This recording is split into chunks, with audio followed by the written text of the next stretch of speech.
Merry Easter and welcome to this week's Football Talk podcast. With me, Josh, as your host this week. It's your chance to sit back, get yourself comfortable, scoff into a little Easter egg, and we bring you up to date on this week's football. We talk news. Dave gets quizzical. We review the weekend's Premier League football. Oh, thank goodness. And Dave gets the honour of guessing this week's Wikifile. So if that sounds like something you would enjoy, drop us a like, subscribe to our channels on YouTube and Spotify so you don't miss out. We're here on Sunday mornings, even on international breaks. So now to my co-host, all the way from Singapore, is Mr. David Nichols. Happy Easter, Dave. Happy birthday. I was going to say, I can't believe you've gone with Easter. I can't believe you've gone with Easter. I would say Jesus is more important to some people than David Nichols. I'm just going to throw it out there. What do you reckon? I would throw it out there that chocolate's more important than Jesus to some people. Oh, I'd say more, well, hopefully in this case, more people like chocolate than Jesus. Have you got an Easter egg over there in Singapore? I had a chocolate little mini, sort of small, not a mini egg, but like a mini Easter egg for my breakfast because it's my birthday. So lovely. Yeah. So we have our birthdays at similar times. Do you like? I mean, it's not the same as having your birthday on Christmas Day. That's a bad thing. But I think it's almost. I don't mind having my birthday on around Easter. It's normally, especially for me, it normally works out quite well because I've had lots of birthdays which have been around like either on a hockey festival we used to go to and play at, so it's an excuse to get even more drunk, or when now that I've gone into adult life and I'm working, it's generally around Easter weekend, so therefore I get another day off. I can't remember the last time I had to book my actual birthday off. Yeah, it's a good time to have birthdays. Yeah. Thank you for the messages in the chat. Thank you for the happy birthday in the chat. I'm not 50. Have a guess how old you think Dave is. I thought you were going to ask me to guess my own age. I thought you were going to say, Dave, have a guess. How old do you think you are? Everybody just have a guess how old you think Dave is. They know. Who's older between us two? Who's older between us two? Yeah. By 5 days. You've got a lot of hair, Josh, again. It's very tall. It's very big. The hairdressers are yet to open. And still, next week, I will still have more hair still. I mean, more hair there, probably less hair here. You know how it goes. But I will be. But as soon as hairdressers are open, I will be getting. I mean, look at that. It is insane, that hair. Absolutely insane. Anyway, yes. Thank you for the happy birthday. Let's go to some news. Actually, talking about haircuts, this is the one person, right? Well, and it leads into the news. I don't know if anyone's ever gone into hairdressers and shown the barber a picture before.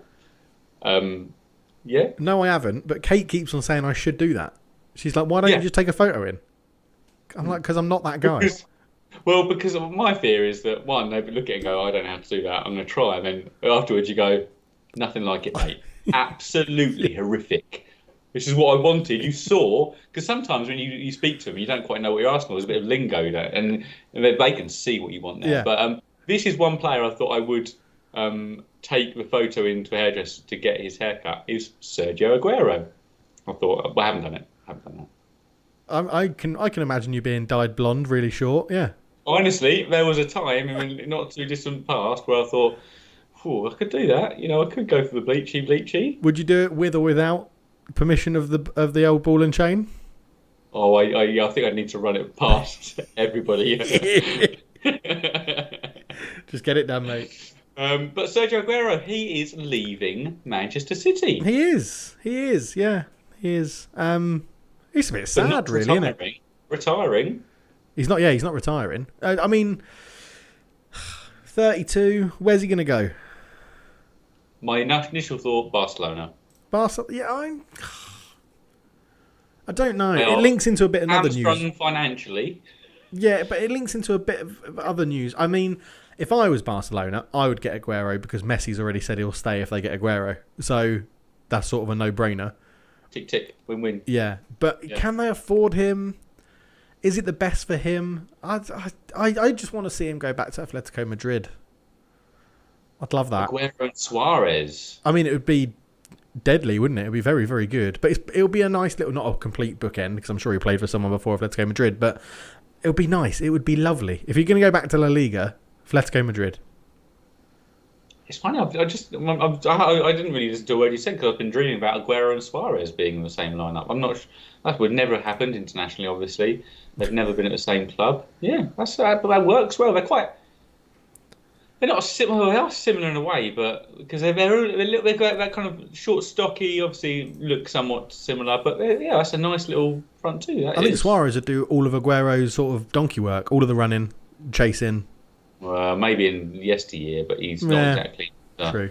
Yeah. True. But yeah, I mean, the point from Barcelona's point of view is that they already swapped Arta for Pjanic, so just upgrading in terms of age, it would be just like them to get rid of a youth player or a young up and comer in lieu of a probably then 33-year-old, somewhat injury. He's always had a bit injury proneness to him. It seems he's always had a little spell out each season, hasn't he? And it very seems prominent now towards the end of his career. Like he's having a lot more time out. It's the way so body falls. You can't see him staying in the Premier League. I mean, never say never. I mean, where would he go? Who could afford him? That you're currently wearing? Yeah, well, that's the rumor, isn't it? The rumor is that the favoured club in England is United, but I just couldn't see him doing that to City fans. It's not. I don't see him as that sort of mercenary player. Yeah, so, I agree. I don't see him doing that at all. I envisage him going to Spain. Yeah, I think. I mean, but obviously, Man City need to replace him with someone. They do. Who do you think? I think I think it's Erling Haaland. So we'll kind of talk about Haaland. Hang on. So do you not think that the whole Pep coming out and saying we can't afford a striker because we're not going to sign someone because of the pandemic and everything like that, just absolute cow dung? Oh, absolutely. That's just Mr. Manager, can you go out and say we don't have any money because everybody knows we have money, but we just want to make sure people don't know we have money. Just everyone knows Man City has money. They do. I don't know why they think they can do. Why their billionaires haven't been impacted by coronavirus, so everyone's bankrolling the thing. Could be some truth behind it though. That's maybe what's but I don't see why Man City would be any different to anybody else. But Haaland's tour of Europe, the old fly dry around European major clubs, been a bit weird, isn't it? It's like he's going on University Open days. Got prospectus. Yeah. Going to see. All right. Okay. Yeah. This is. Well, I'm not sure about Kiel University. Let's go up and have a look at Oxford Brookes. No, not quite right. But Barcelona. Let's go and have a look at Barcelona. Yeah. Barcelona. Yeah. It's been an odd one, isn't it?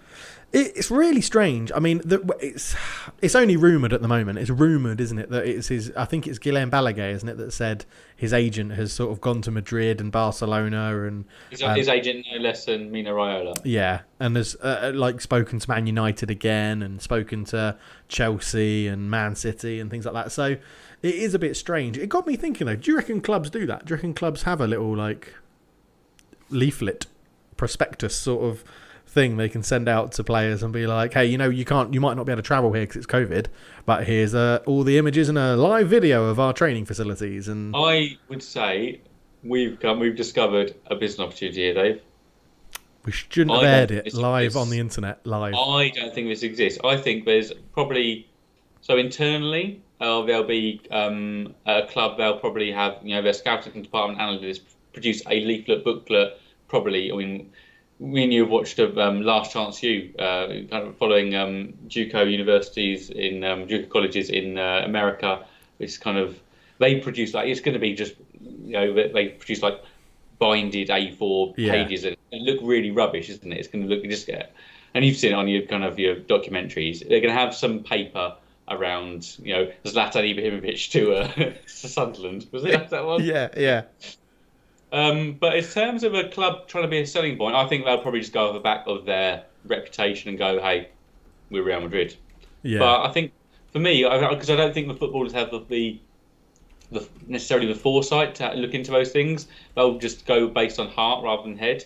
They won't... I imagine, an interview question. I mean, when you're one of me and you go to a job interview, it's just as valid to ask important questions yourself as to be asked. Yeah. And so you'll be asking all the things that you want to know. But I can't imagine, because players they'll probably ask, what shirt number will I get? But you want to ask about future recruitment, kind of the stability. You want to do the due diligence on a club as well, the stability of the board, the stability of the manager, the kind of.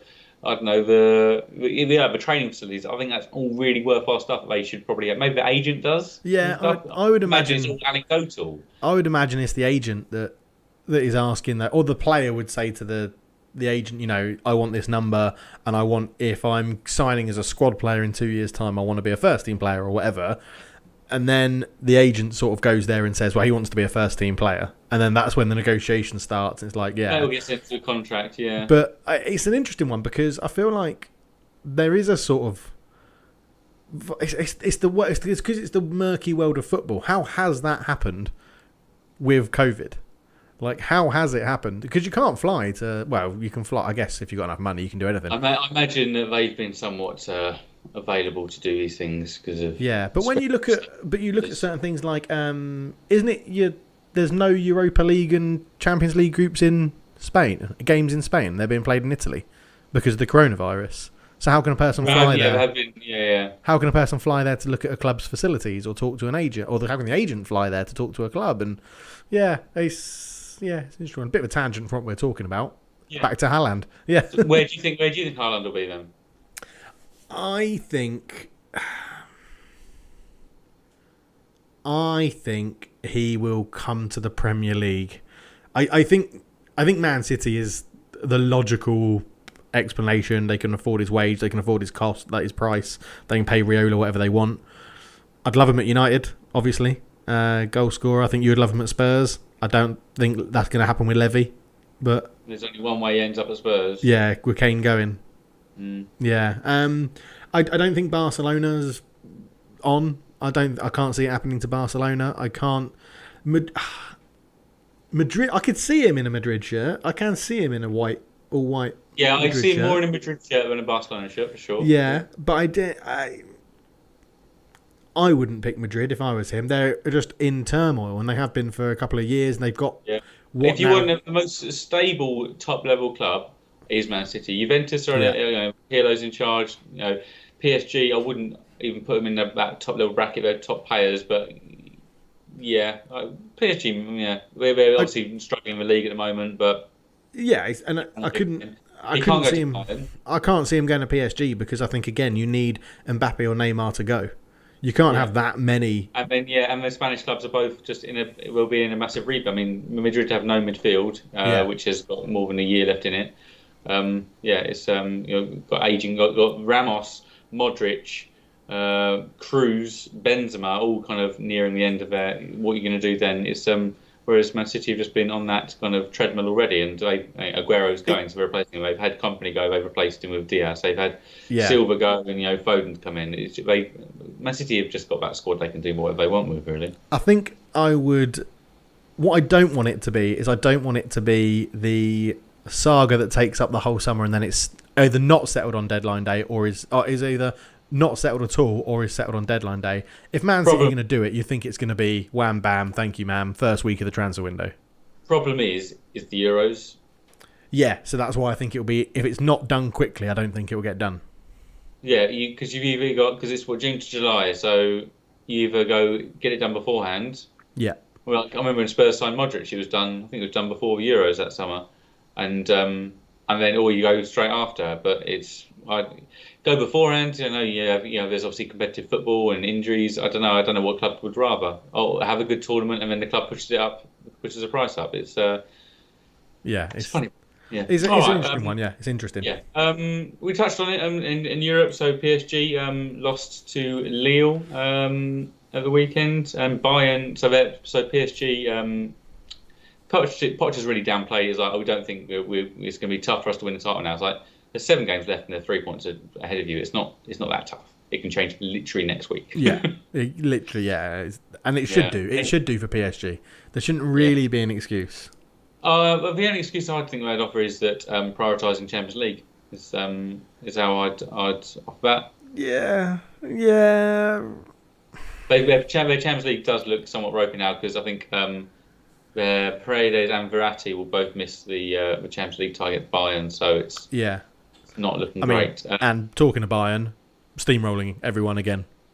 Yeah, obviously played Leipzig this weekend, and there's a chance for Leipzig to, I think, catch Bayern a little bit, but 1-0 Bayern, 7 points ahead, 7 games remaining. See you later. That's done. Would you say Lewandowski's top 3 in the world? Messi, Ronaldo, Lewandowski. Maybe not even Ronaldo anymore. Maybe not Messi. No, it's an interesting one. Lewandowski is definitely there. The best striker in the world, better Yeah. than Kane. It's a shame he's got injured. So he got injured for international duty because he was chasing down Gerd Muller's record in Bundesliga season, most goals in a season, Yeah, which okay. was something obscene. Like I think he can still do it if he. I think when they said he'd be back, it was something like 3 games. He needs to score 5 goals, which strangely isn't actually that big an ask. Like isn't an impossible ask. Yeah. But he was just on track to kind of obliterate it. It's just a real shame. I bet he's gutted and it's a shame. But yeah, I'll put Lewandowski up there as top 3. I'm not quite sure who comprises that top 3, but No, I was struggling to think of it to complete it really because Messi's not been brilliant. He's not been his normal best, which is still means he's probably one of the top 5 in the world. But yeah, he's not. Who would you put Harry Kane in current?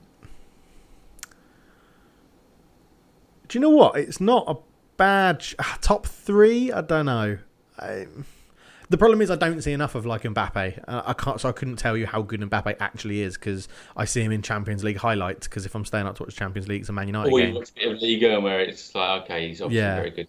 So yeah, I'd be interested in who wins. So who wins the Champions League? Who wins the Euros? If it's both, a European player does both, then you go, well, you're getting Ballon d'Or, aren't you? yeah, Kane, England managed to win the Euros, and Kane's at the forefront of that. He stands a good chance. yeah. I think if we win the Euros, He's had a very good league season. yeah. Yeah, obviously, I don't think winning the League Cup will matter to him, but he may have some fans to watch him at the League Cup final. He may, announced today. Yeah, 8,000 fans are going, made up of balloted tickets, NHS staff, NHS and fans. sorry. NHS fans. NHS fans, yeah. NHS till I die. The classic, yeah. And it was something else as well. I don't think sponsors are getting tickets because it's such a reduced number. Bloody well, yeah, because they've taken away from the NHS have taken it away. Hopefully, I mean that'd be good. Yeah, Yeah, that'd be nice to see some fans. I mean, my problem is like when Wales stopped playing at Millennium Stadium. 8,000 fans in Wembley. I'd much rather going to an 8,000 seater and having the packed out. Obviously, it doesn't work for COVID because you want social distancing. But I don't know what's the best 8,000 seater stadium you could find to host the League Cup final. I'd love that. I think it would be better because also you're going to be able to hear now not only the players, you're going to hear individual members of the fans. Yeah. It's going to be so many. Oh, we apologise for the language. If you heard that over the commentary, that is actually an annoying element of football commentary. It's like I understand watershed and stuff, but they even seem to say it when the game's like after. I've heard it mentioned on a Spurs game, which is like after 9 o'clock. It's like, why are you mentioning bad language? Like, just get it over and done with. Exactly. So we've got a couple of questions in for. Well, one of them we covered off because it was about PSG for Haaland. The other one was, could Liverpool potentially enter the race for Haaland if Salah leaves? Yes. Obviously, Salah to Real Madrid has been talked about a fair bit. I'm surprised none of the front 3 have gone. To be honest with you, especially with stages there, there are no spring chickens. All of them are kind of like must be 27, 28, maybe even 29. Both Firmino, Salah, and Mane. Obviously, Jota's coming and doing well. But yeah, I could definitely see them going in for that Haaland. That's not unfeasible. Haaland in for Salah. Change it about a bit. I don't quite know how that front 3 then works. Firmino becomes backup. You have Jota, Mane, and Haaland. Yeah, no one's really favouring that right side, though, are they? No, true. Very true. So, yeah. It's but not, fans, yeah, are you talking about the League Cup? Are you confident? Obviously in the final, the rampant Man City. Yeah, 100% confident. Yeah, no doubt. Oh, that's this month as well. That's going to be like 3 weeks away. Yeah. Oh my goodness. That's why I asked. Yeah, that's why I asked. Just get everybody ticking, everybody fit, and it'll be a great day out. Oh my goodness. It seemed like it's a lifetime away. Yeah. But it's actually a cup final that Spurs are in against probably the best side in the world at the moment. Maybe Bayern have a vibe of that, but yeah. Yeah, for one of the, probably the second. We've got a decent record against Man City, though. Yeah, that's the thing, isn't it? That's the thing, and it's a one-off cup final. Anything could happen. Mourinho lives for this. Exactly. He lives for fighting Pep in one-off cup finals. It is his dream. Have they battled in cup finals? Yeah, it must have done a Copa del Rey. Madrid and Madrid and Barca. Must have done. Yeah, I'll have to see if there's been anything outside of domestic competition. Yeah. This is domestic competition, but yeah. So, All right. Yeah. Yeah, I'm fully confident. Legend popped in the chat and he said, "Josh, that was the most unconvincing I'm confident in all the time." So Yes, I fully understand. That is the vibe I portrayed there. It's because it's true. exactly. Yeah, exactly. All right then. So Right. Ooh, la la la la la la la. It's quizzing time. it's quizzing time. We mentioned the man, the myth, the legend. We mentioned Sergio Aguero. So let's have a little quiz on how well do you know Sergio Aguero? Shut What up. game's that from? What game's that from? QPR. What Game. happened? What's the outcome of that game for a bonus point? Aguero scored. He made Phil Jones cry. Incorrect. Right, let's have a look. So I've got 10 questions here, all about Lionel Messi. For Dave to answer, he needs to score 50%, which we're going to review because he's been performing quite well. So not this week, but I'm not sure. question one. I think I'm going to struggle here. I don't know. I reckon you're right. What is Sergio Aguero's nickname and where does it come from? Now, do you mean like Kun Aguero? Kun is the nickname, correct? Half a point. And why does he have that nickname? I have no idea. So I'm going to say because he's a younger brother of someone. So it's like Kid Aguero. Oh, okay. All right. No, it's well, I'll leave it to you in case. No, you can give me that answer because oh no, leave it for the comments. Yeah, comments my answer. Yeah. Kun is correct, so you get half point for that. Okay. Where did he play his youth career? So if we know Wikifile, where's that womb to youth career? Little. Gotta be Argentina. Got to be Argentina, you'd have thought. Yeah, it's a good start. So I'll go with. I'm pretty sure it's not Boca and it's not River. How's your knowledge of other Argentinian clubs? Well, I know names. I just don't know. Oh, what you got? Newell's Old Boys, San Lorenzo, Vélez Sarsfield, although that might be Paraguay. Nice one, yeah. No, I think we are. Is it Independiente where Veron played? Oh, is it? In fact, I think Juan Seba Veron owns Independiente now. I think he's the owner. I'm going to go... So, actually, I've got quite decent... some Argentinian football knowledge. Racing Club, isn't Racing Club? Oh, yeah. I think? Racing Club, yeah. I'm going to go with... Oh, that's another one that's popped into my head. Ballafield, I think, is another one. B-A-L-E. Oh, Ballafield, yeah. Well, they don't play in yellow and black, maybe. Yeah, I think it is yellow and black, yeah. I'm going to go with... It's not Newell's Old Boys because there would have been more about the whole Messi thing as well because he came from Newell's Old Boys. Messi's and Pochettino's club, yeah. So I'm going to go with... Who am I going to go with? Vélez Sarsfield. Incorrect. Damn it. Right, next up.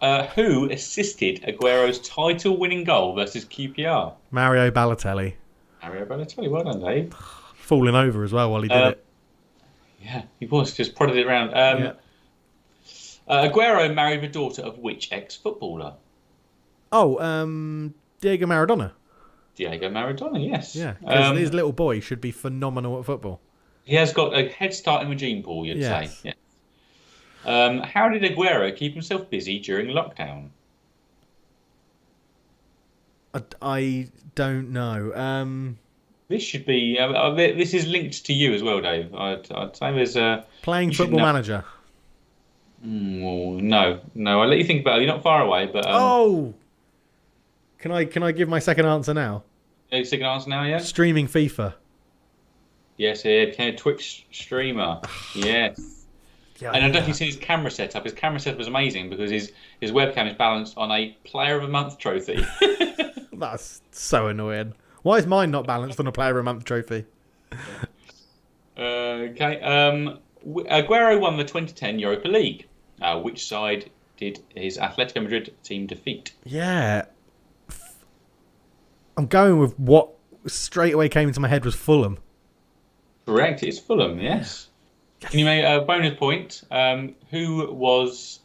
Which question I go for? No, who was Atletico Madrid manager? Oh, I was hoping you'd say who was Fulham's manager. Who Atletico Madrid's manager? Don't know. It's not coming to me straight away, so I'm probably not going to get it. Football talk. Nice flask, Josh. It is Quique Sanchez Flores Oh, okay. of Watford Yeah. infamy. Yeah. Okay, but you got the point there. At what age did Aguero make his professional debut for insert Argentinian club here? I mean, it's got to be like 16. He must have burst on the scene. Burst on the scene at not 16. Oh, damn it. So is it 17 or 15? We'll have to find out when we go back round. Who was the goalkeeper when Aguero scored that goal? Oh, Rob Green?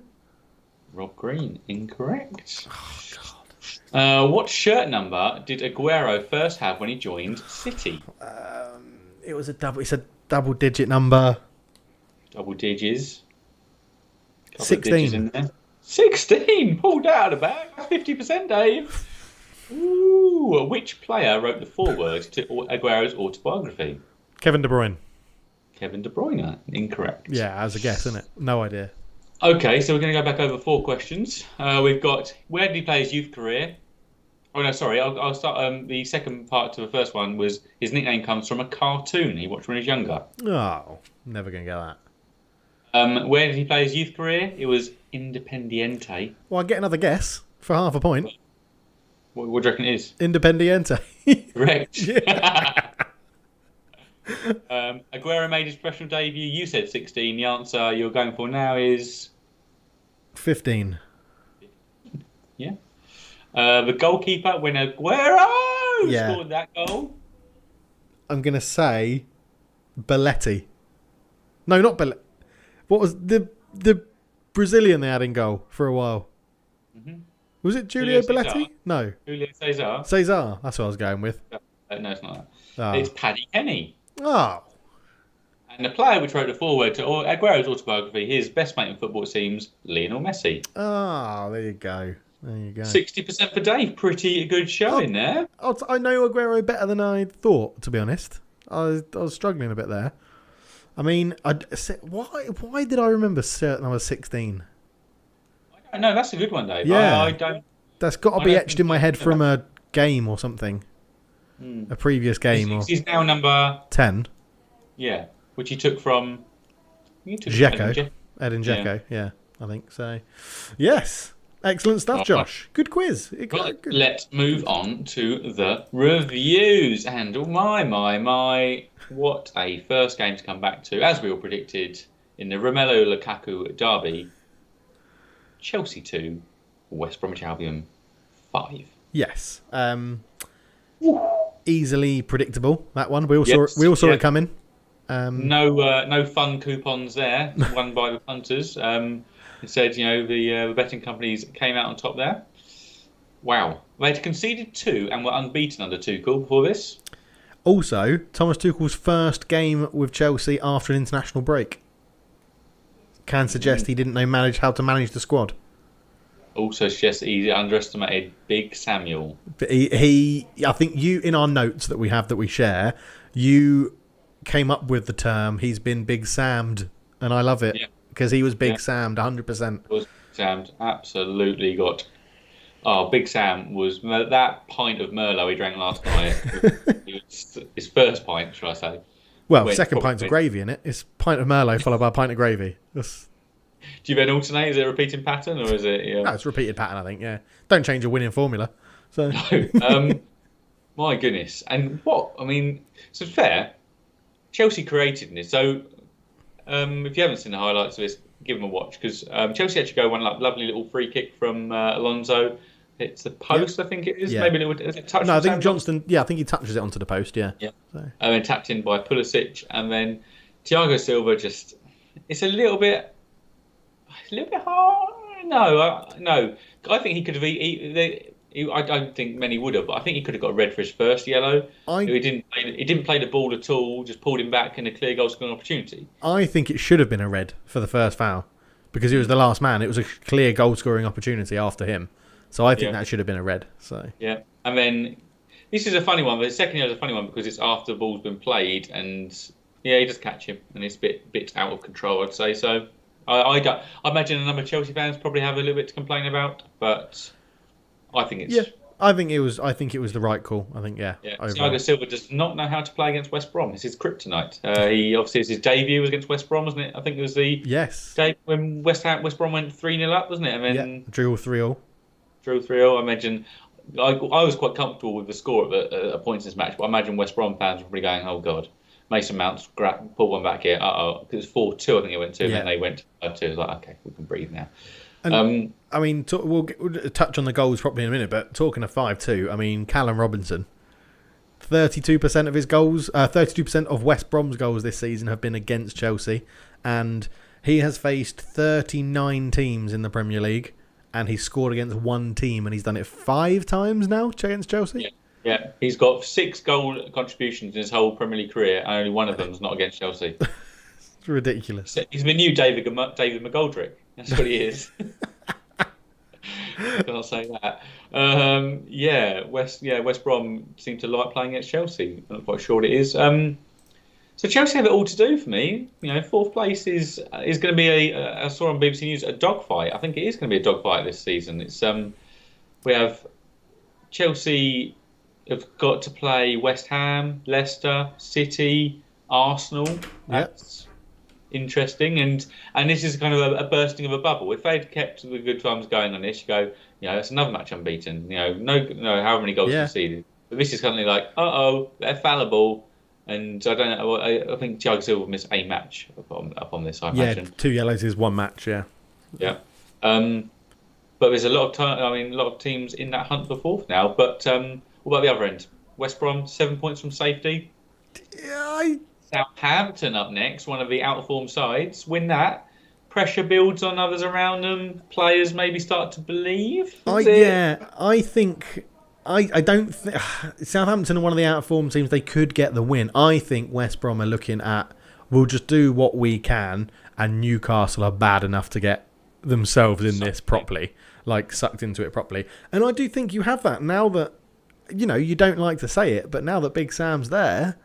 and they've got a couple of wins, the players probably are thinking, "Oh my God!" That's what it needs. That is the point. You go, this happens. And let's talk about the goals then. So we've spoken about him a few times this season already, haven't we? Pereira. It's just like those 2 goals. I'm not sure I see 2. They're not excellent fan like goal of the month goals, but the 2 finishes are just sublime, aren't they? They're just so West Bromwich Albion. Also Big Sam, aren't they, really?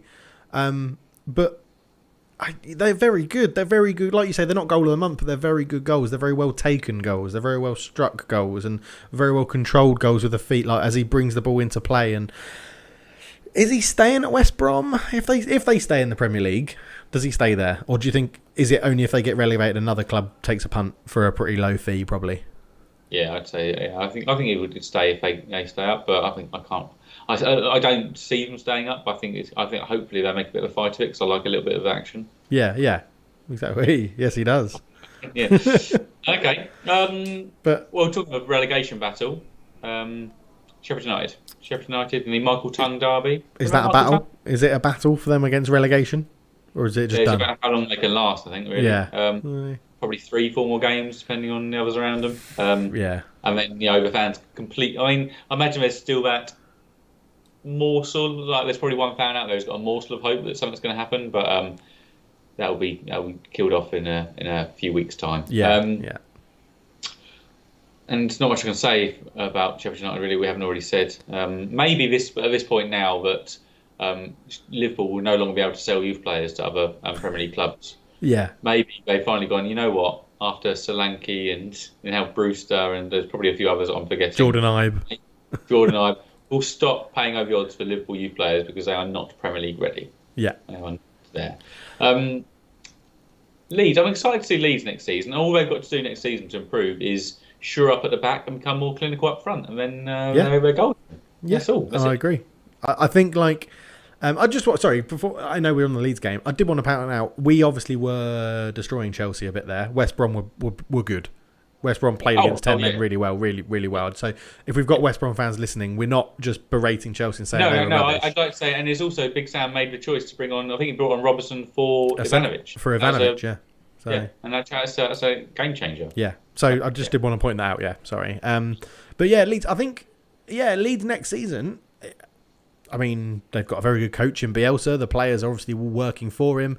He just needs to find those players that, like you say, can be a bit more clinical in front of goal and maybe increase. Probably the defence is probably the most area it needs improvement, but it's finding the right players that fit the system. But I need to validate this, but I saw someone say that yesterday was the first time this season that all 4 of their new signings were on the pitch at the same point. Wow. So Rafinha, Rodrigo, Koch. Yeah. Reserve Koch, and I don't know who the fourth one would be.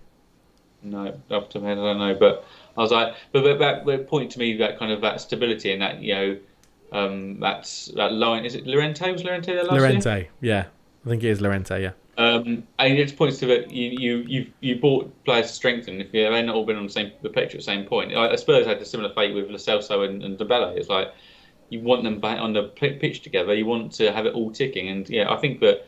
Yeah, that settled side, and their defence has been. I mean, Luke Ayling's had to play centre back, which is not ideal. Yeah, it's always funny watching Leeds. It's just I have nothing to validate this. It's just I feel that there's so many goal line clearances or scrambles in a Leeds match because it seems like chaotic defending. Obviously, there was in this match with a goal, wasn't quite cleared off the line.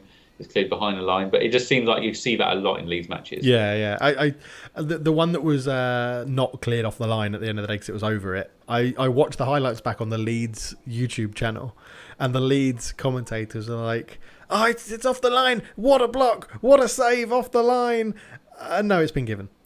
And it was like, "Oh no, it's been given." And then they school of defending the line by being about a metre behind it. Yeah, and then they showed the replay, and they're like, "Oh no, yeah, he's well behind the line." So yeah, that's pretty. That's a goal. I was like, yeah, well done. Yeah. So, yep. But I mean, it was a good game though. Leeds showing promise. They're doing well. Do you think they can get the players in they need for next season? Because the players they want that Bielsa wanted didn't really arrive, did they? I think they wanted what's his name, Rodrigo de Paul, is it? Yeah, Rodrigo de Paul from Udinese, I think. Yeah, then they obviously wanted Ben White as well. It's just whether I don't see Leeds having a lot of money to spend. Like we spoke about City having money to spend because of ownership circumstance, but I think there's going to have to be a few. I'm not sure managers probably haven't reset their aspirations in terms of what they want. Yeah, okay. So I imagine there'll be disappointed managers again next season because they just can't afford. So I'm going to put you on the spot. I'm going to put you on the spot right now. How many goals is Bamford getting next season? He will get 8 Premier League goals next season. He will have a downturn. That is not enough for a Leeds starting striker. That is correct. Yes, I think that. Yeah, I'm not sure whether they'll strengthen or something different. I think Leeds will be there or thereabouts again. I think other things will be at play. They'll probably be more defensively solid, but not score as many goals, but be in a similar position. I think that the madness will go away slightly. You know how we had Liverpool a few years back, we're just like, wow, you're just all over, you're scoring loads. Then they shut it down, and then after that they kind of shut down and scored more. So I think that we'll see a bit more of a composed Leeds next year. Okay, nice. All right. Now to the kind of top 4 and title race: Leicester versus Man City, the Cash for Schmeichel derby. 2-0 Man City, and it's pretty much a formality. I mean, Leicester gave it a bit of a fight in the first half, but it didn't amount to much really. It was actually overall pretty poor from Leicester. I thought it was a bit. Yeah, I think I can agree with you there. I think poor is the sort of word I'd use. I think Leicester have sort of become known under Rodgers to be not all action all the time, but it's very solid defensively and then very quick in attack, and then very solid in defence and then very quick in attack. So they do have those. There's not really much of a. I'm trying to think of the word for a sort of the link between defence and midfield, defence and attack, because they sort of bypass the midfield. I mean, they're missing Maddison. It's a big miss, and it's obvious. Yeah, they have had their defensive injuries. Well, they have been had injuries at the back and throughout actually. I mean, you're right. They're controlling of games. They do control it against lesser sides, but I think that lesser sides, that is. But I think they're happy in situations like this against City to be defensively solid and break, and it didn't quite work out for them. Iheanacho, shout out to Iheanacho, winning Player of the Month for last month. And a new contract goes to show what a little bit of form can do for you. That's yeah. I'd like to think that they had thought about that beforehand, rather than going, well, play in a month, that gets a new contract. On the outside looking in, it seems, wow, I just have to perform for a month and I get a new contract. Great. Yeah. So City now 4 titles, 4 wins away from the title. yeah, it's done.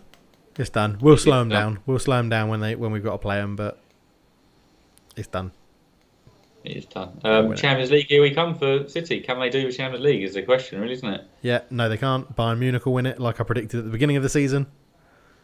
Oh, whoa. Well, okay. I said Bayern, you said Man City at the beginning of the season in our predictions. Oh, like that is it. Okay. All right. I hear you. Okay. Leicester then. So Leicester, we'll touch on the... Well, actually, let's talk about the goals quickly first. Why didn't Raheem Sterling shoot when he then squared it back to Jesus, who had already squared it to him to pretty much an open net? Because that is the way they do it. That is just passing and passing and passing. It's a lovely... I mean, I imagine Kevin De Bruyne is annoyed because he made such a lovely through ball, and then Jesus has passed it across. Oh God, I've not got the assist. And then Jesus like, I've got the goal. But yeah, and Mendy with more goals than Aguero this season. Oh, that's it. Yeah, it was Mendy on his right foot as well. Yeah, that was a very much like, I just need to guide this in, just place it in, and then he had enough goal to aim at. He chopped back in, and yeah. It was actually a very good bit of skill because the chop bounced it over the defender's foot. If you watch it back, it was very nice. Leicester West Ham away next, I think it is. That's a big game in the top 4. It is a big game, yeah. Who would have thought that? It'll impact the top 4 race no matter what, that one. Yeah. So yeah, should be very. This is the bit to watch now, the top 4 race, and I mean, I'm excited for it actually. Yeah. I think it's a good run into the season. No more international matches before the end of the season now, so it's all go. This isn't a poke or anything. Are Spurs still in the top 4 race? I haven't looked at the table. So yeah, we win today. We go 4th. Do you? Yeah. Bloody hell! Better win then, didn't you? We had. Yeah, we'll touch on it in a sec. A side who are out of the top 4 race, Arsenal played a side who are back in the top 4 race.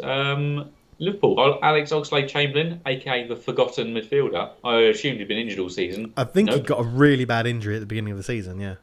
But he has played. He has been there on the bench and stuff. So yeah, he's just, I don't know, forever the impact sub, but never making an impact now. I like the Ox. It's a shame.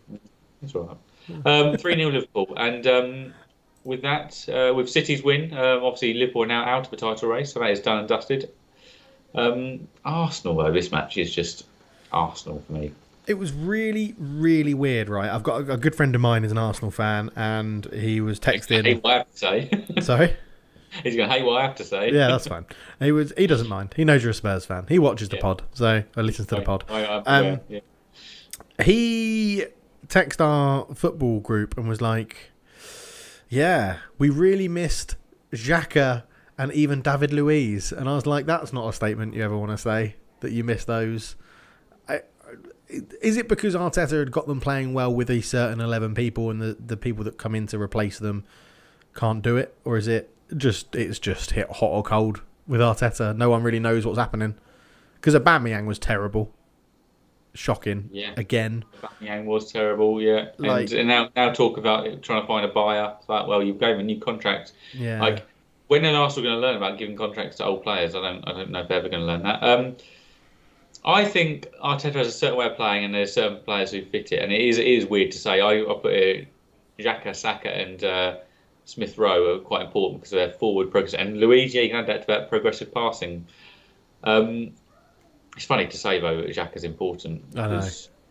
Rewind it. What 8 months, whatever it was, 8 months ago, 9 months ago, he was getting booed off and threw the shirt into the dugout, and might be a bit longer than that, but yeah. Yeah, it's going to be a year ago or something, isn't it? Arsenal had a couple of shots, 35% possession at home against Liverpool, who aren't exactly firing on all cylinders. I just honestly don't get the fuss around. It seems to be another PR piece around Arteta each week. Like another player comes out going, "Oh, he's a genius. Oh, he's such a genius. Oh, he's so good." And then Guardiola go, "Yeah, he's a genius." And like Spurs are 6, maybe 9 points if they win today ahead of them in a cup final. But Mourinho is the one getting the absolute slating in the press for how they're performing. What has Arteta done to deserve? I can understand the Lampard Arteta comparison because Lampard got hundreds of millions to spend, Yeah. and Arteta's working on a tighter budget. But I honestly, that FA Cup final win aside, I don't. Are they defensively solid? They master of their own doing quite a lot of times in defence. Yeah, I don't get it.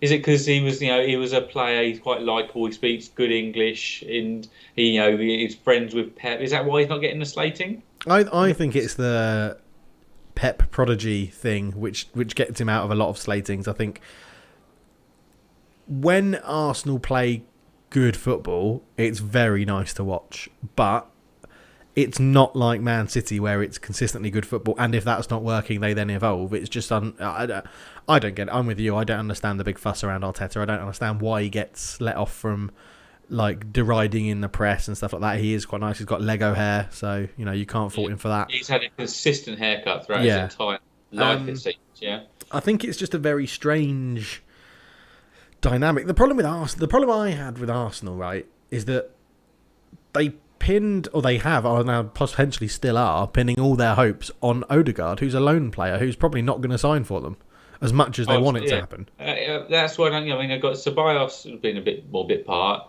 and Odegaard is coming. They're both loaned with no options. Yeah, as far as I'm aware, and it's just it's stopgap. And whether it's fortune or but some young players have come in and done well, but it's it's actually the purchases where you look back and go, whether Arteta purchased it or not, the squad has not been built in a sustainable kind of and kind of progressive way. But I guess that's the same of what you had with United, wasn't it? Because we had a turnover of managers, which means they all bought in the players they wanted, and Arsenal have gone to Emre, Arteta, and they are different systems, and they are. Yeah, I suppose what I'm not calling for.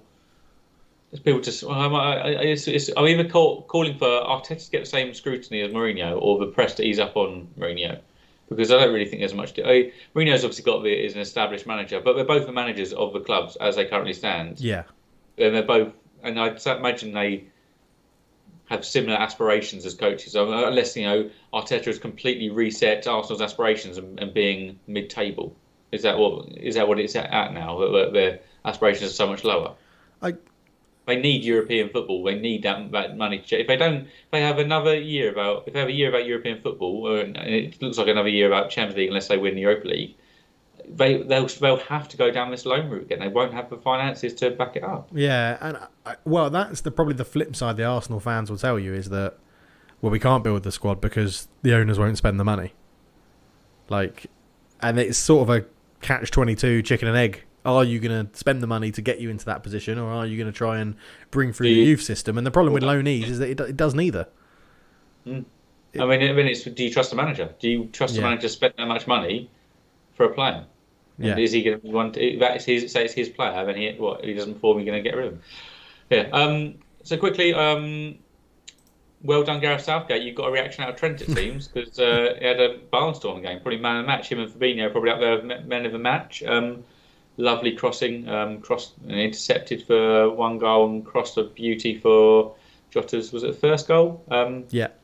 It's funny to think back. Obviously, they got Jota because they didn't get Werner, and it just shows. They had very different seasons. And for me, it just shows the impact a player can have when he's already settled in the league. Yeah. I don't doubt that Werner will have an improved season next year, but you buy it big and from abroad, it's going to be an uphill battle for them to have an impact immediately. If Werner's there. Chelsea can be cutthroat. If Chelsea get Haaland, I can see Werner going back to the Bundesliga. So, yeah. We spoke about Mikel Arteta's hair. I've got three options for you, Dave. You're walking out. You have to go to the barbers, and for the rest of the week, you got to have one of these people's hair options. You got Aubameyang's. I don't know even what to call it. The kind of braided hair option. You got Stuart Atwell's shaved by his kids, it looks like, up to here, and leave the top half normal, or you got to have Alisson Becker's tash. What are you going for? Is it Alisson Becker's? Is it Alisson? I can't even. No. This is your hair. So I'd have my hair. For Aubameyang, you'll have it kind of extensions put in to get that done nicely. Yeah. For Atwell's, you're shaving up to around here, and for Alisson's, you're having your facial hair got rid of, and you've got your tash in the style. You're taking a photo of each of these three. No, that's all right. That. You've misread the question I was going to ask you. Sorry. With Alison's tash, do I still have this hair, my normal hair? Oh yeah. Oh, I'll take Alison's tash. Yeah. Yeah. Yeah. Why not? Just for a little bit. What other options do you think I was going to give you? Well, I thought bald. Bald with Alison's tash. I think it's between Alison's tash and Aubameyang's, to be honest, because Stuart, the Atwell hair was unfathomable. Honestly, the bravery of a man to step out onto national TV with that as a haircut is quite impressive. Yeah. He obviously doesn't care what people think, which is great. You shouldn't. You should be whoever you want to be. Absolutely, yeah. Be who you want. Who you... Right, well, that brings it into the yesterday's matches. We've got 4 games today. I'll quickly run through as previews. We've got Southampton v Burnley. Yeah, Southampton win. I think they'll get out their funk, win this game. Okay. All right, and then we'll maybe get some bit of hope, and maybe West Brom don't have such an easy match next week. Newcastle v Spurs. I know they're your bogey team, but I can't see you losing that. I can see you winning it, and I can see it being quite comfortable. The reason I'm quite hopeful about Spurs at the moment is because we obviously ended on a win. We beat Aston Villa last time out, a good performance, and we haven't played for a week, so I haven't had anything to get upset about. But I hope to. I think St Maximin's not fit still either, so he picked up a knock. Yeah, and Wilson's out. Callum Wilson's out. Yeah, I can see you winning that. Yeah, hopefully. Villa v Fulham. Villa comfortable. Fulham. Really? I think right back is off. Is it? I've bought into your slinky analogy of Fulham now, and I find them they're going down the stairs. They're at the compression stage, are they? Okay. And United v Brighton. I'd be more worried if Brighton still had Glenn Murray. Man United win. Really? Glenn Murray always scored against us, and Brighton we'll win. Brighton probably didn't lose too many people on the international break, I'd have thought. United had probably people all round. We saw how the side struggled yesterday. Yeah, I think wary. Probably not as much as I should be. Like I'm confident. I think we'll win it. I think we'll win it 2-1, 1-0, 2-1, something like that. It won't be the best scoreline. I don't think the game will be too uncomfortable. Like, will you treat yourself for your birthday and stuff for that? I don't know because I've got to work tomorrow. Well, I've got an easier day tomorrow, but I have got to work. So, and it's 2:30 in the morning here. So we'll see if I'm up and gaming and playing. Then maybe. Yeah, it's just. I'm probably gonna watch Newcastle Spurs. I'll probably stay up for Newcastle Spurs definitely. So the thing is, tell me how it goes. Yeah,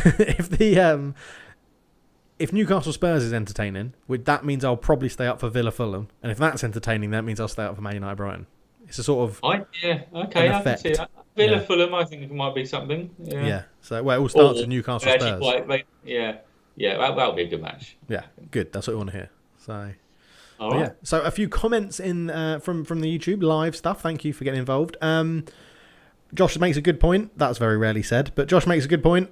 Why is Jose getting stick and other managers get away with it? Klopp, Arteta, etc. They seem to always get away with either big rants, moany chats, bad tactics, bad results.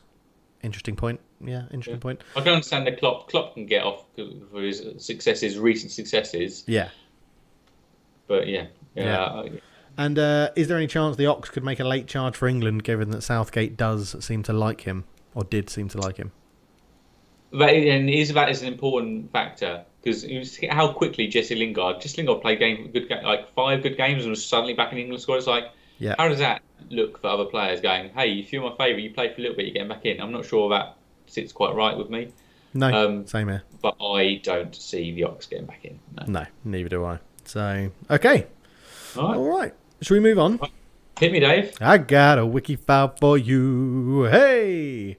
So, Wikifile is on the screen, and it's come from Josh to myself. So let me make the screen bigger so I can't see the chat, and hopefully not get any answers.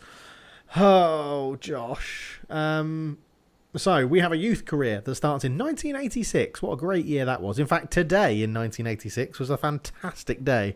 Yes.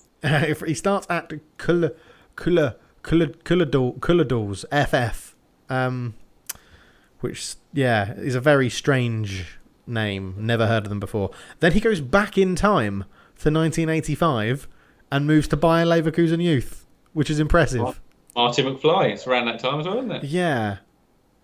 What? Anyway, yeah.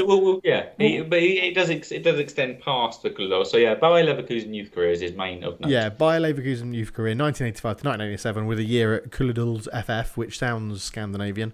1987 to 1991, moved to Malmo in his senior career, which is in Sweden. 32 appearances, 0 goals. Home of Zlatan Ibrahimovic, Malmo. That's where he started his professional career. 1991 to 1994, Benfica, got moved to Portugal. 77 appearances, 7 goals. He then got moved to Arsenal, 1994 to 1995, 34 appearances, 2 goals. Okay, 1995 to 1998, Fiorentina, 78 appearances, 2 goals. 1998 to 1999, Valencia, 23 appearances, 4 goals. 1999 to 2003, Sunderland, 62 appearances, 3 goals. This is a man that has somehow played in some very good leagues, including La Liga, Serie A, the Premier League, Liga NOS, and then Sunderland again, with I assume in the Premier League. And also a Bundesliga youth career. He's done it all. And I assume Sunderland in the Premier League, otherwise he falls short of the ride-out rule. Me and you are hoping that's a fact, Dave. Yeah. 306 appearances, 18 goals. That smells of some sort of defender, defensive midfielder sort of player, potentially. Best scoring season was, 4 in 23 at Valencia. Yeah, it's not... Okay, I'm not getting... I'm Swedish. I'm going to say he's Swedish. Kulledals FF and then Malmo. I'm going to say he's Swedish. Mm-hmm. Is that correct? Yeah, you're right there. Okay, so he's Swedish. So Swedish players jumping to mind that have played for Arsenal pre-Euro 96. I was going to say Thomas Brolin. But I think that was after Euro 96, I think. And I don't remember him playing for Sunderland. Why would I remember him playing for Sunderland? I don't really remember too many people that play for Sunderland.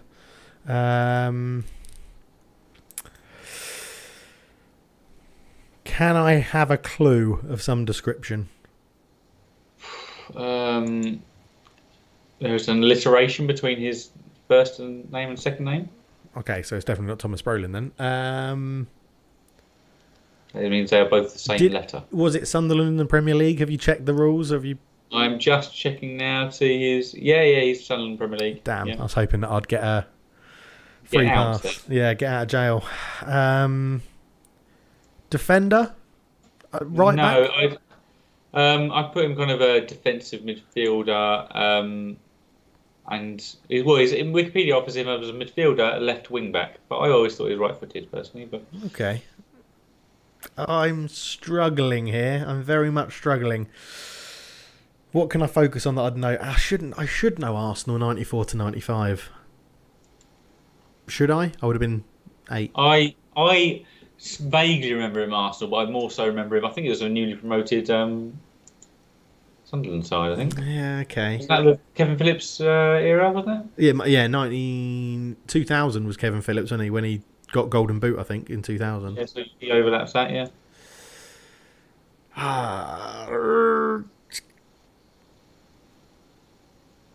Can I have another clue? International stats? Did he play internationally for Sweden? Yeah, Sweden, 69 appearances, 6 goals. I've got nothing. His birthday is in a couple of weeks. No, got nothing. He goes by his middle name. Actually, his first name is Hans Jürgen. His surname is a brand of herbs and spices. What? The player you're looking for, Dave, is Stefan Schwarz. Oh, God. Do you know what? Stefan Schwarz... Don't tell me it was on the tip of your tongue. No, it was never nowhere near on the tip of my tongue. But I read an article on the BBC about him not too long ago. About a clause in his contract about going into space. When joining English side Sunderland for a record £4 million, soon after leaving Valencia, the club inserted a space clause in his contract that stated if he wanted, to travel into space, his contract would become wholly invalid. What? Crazy. I remember the BBC doing an article on it. Yeah, not too long ago. Yeah. A wholly invalid. Does that mean he has to pay back the money he's just been paid? No, I'd say done at that point. Yeah. Maybe he really wanted to go into space, and that's what happened. As far as we are aware, never lived out that dream. Yeah, I'm not aware of him being in space, but it's still time. He's only 51. Astronauts are quite old. Exactly, yeah. Congratulations, Ross. Travel. Straight on it. Stefan Schwartz. Oh. He also then said, I remember him more at Arsenal. God, I'm old. So I can definitely picture him in a JVC top. I can't even picture him in an Arsenal top. I can't picture him. Anyway. Unlucky, David. No happy birthday for you, but you did all right in the initial quiz. No happy birthday for me. That's just harsh. No Wikifile birthday. No Wikifile birthday. Yeah. No. All right. Well, unless you have any other business, we shall leave it there, I think. Yeah, I'm good to go. That's no other business from me. Okay, well, thank you everyone for listening, and if you've been with us live on YouTube, thank you all for your questions and interaction as well. It's much appreciated. And if you want to get a hold of us for next week's show, you can find us on Twitter @Football Talk. But remember, there's no A in football. Thank you very much. We'll see you next week. Goodbye.